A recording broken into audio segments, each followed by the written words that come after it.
সৌমিক গোলদার সত্যি কি দোষী?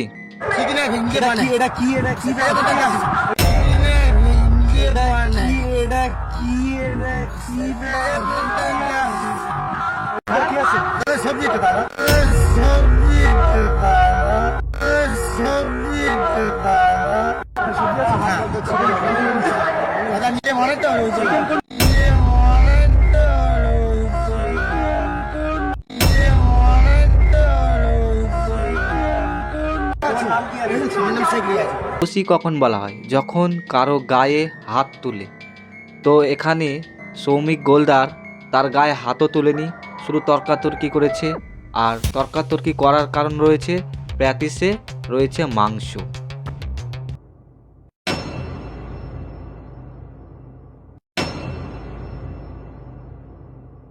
সাধারণ ব্যাপার, আমাদের বাড়িতে যদি শনিবার মঙ্গলবারে যদি মাংস কেউ নিয়ে চলে আসে, বাড়ির লোকই সেগুলো চালিয়ে ফেলে দেয়। আর ওখানে রয়েছে সাধু বৈষ্ণব অনেক জ্ঞানীগুণী ব্যক্তি, আর সেখানে যদি প্যাটিসের মধ্যে মাংস নিয়ে আসে, স্বাভাবিক ব্যাপার রাগ উঠবেই। সেটা যাই হোক, তোমরা কমেন্ট করে জানাও সৌমিক গোলদার কোথাও ভুল কাজ করেছে।